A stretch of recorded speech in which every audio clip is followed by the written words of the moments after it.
Hello everyone and welcome back once again. This is your civics teacher here, and this time I am here with a brand new chapter of NCERT grade 7, that is growing up as boys and girls.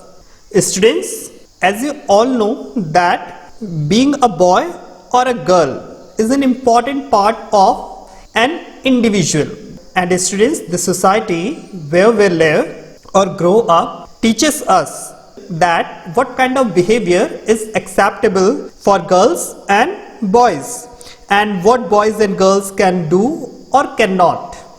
And students, we often grow up thinking that all these things are exactly same everywhere. But students, there is a question that do all societies in our country look at boys and girls in the same way? Well, students, you will get the answer of this question in this chapter.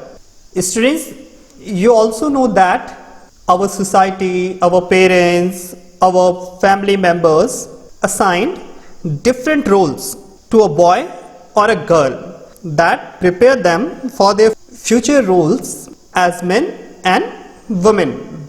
And students, at last in this chapter, you will also learn that how our society, our family members, our parents created inequalities between men and women in the area of work. So let's start.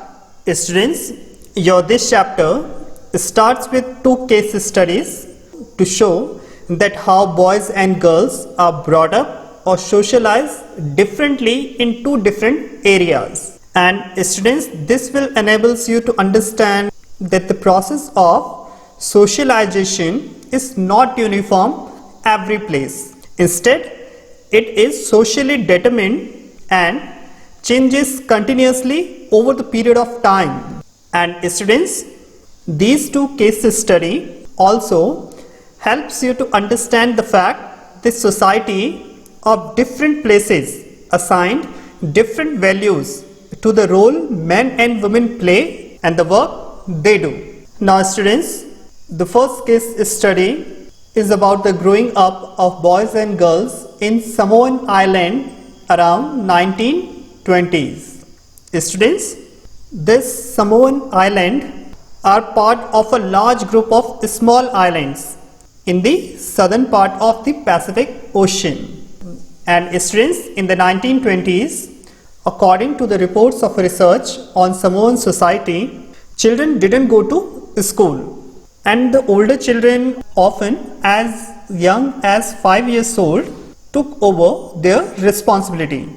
And students, by the time a boy was about 9 years old, he joined the older boys in learning outdoor jobs like fishing and planting coconuts. And the girls had to continue looking after small children or to follow orders for adults till they were teenagers. And students, after the age of 14 or so, girls also went on fishing trips, working in the plantations, learned how to weave baskets along with the boys. So overall, we can say that both boys and girls used to do household work in the Samoan Island during the 1920s. Now students, the second case study is about the growing up of male in Madhya Pradesh in the 1960s. Students, here in Madhya Pradesh during the 1960s, both boys and girls from class 6 onwards went to separate schools. And here in Madhya Pradesh, girls' school had a central courtyard that time where they played in total seclusion and safety from the boy and from the outer society. Whereas the boys' school had no such courtyard, and students, their playground was just a big space as compared to that of girls and attached to the school. And students, as I said, that boys' school didn't have any separate enclosures like the girls, and the boys also used the streets on a place to stand around, idling here and there, roaming here and there, to play, to try out tricks with their bicycles. Whereas the girls always went in groups because they also carried fears of being teased or attacked by someone. So students, after discussing the two cases study, we came to a conclusion that there are different ways of raising children in different areas, and I hope you will analyze that the societies of the different regions make clear distinction between the growing up of boys and girls. And students, this difference is created in the smallest and most everyday things, such as how girls must dress, what games boys should play, how girls need to talk softly or boys need to be tough. And students, in fact, in most of the societies, the roles of the men and the women that they play or the work that they do are not valued equally. Now students, the next topic is valuing housework. Students, as you all know that the main responsibility for the housework and the caregiving task of family mainly lies on women.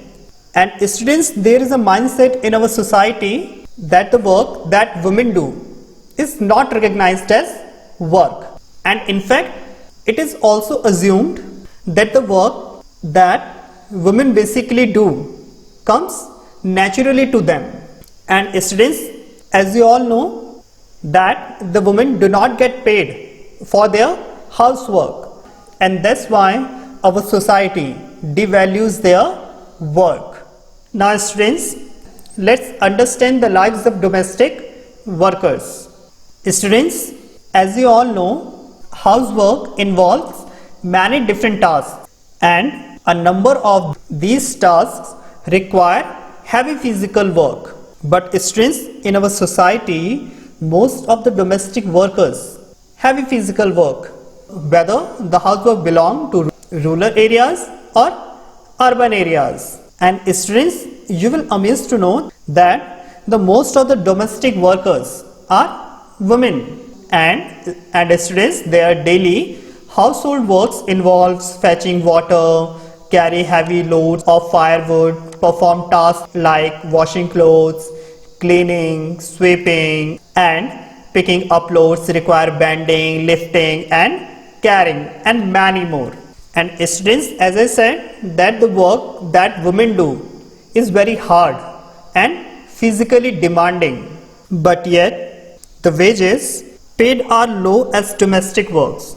So that's why their work not regarded as valuable. And students, if you add up the housework and work, then you will find out women spend more time on their work as compared to that of men, and in fact also have much less time for themselves. Now students, the next topic is women's work and equality. Students, equality is an important principle of the Indian Constitution, and in fact our Constitution also says that there shouldn't be any kind of discrimination based on sex. But students, in fact, in spite of so many laws and articles in our Indian Constitution, inequality still exists in the society. So therefore, the inequality between men and women has to be dealt with through actions, not just at the level of the individual or the family, but also by the government as well.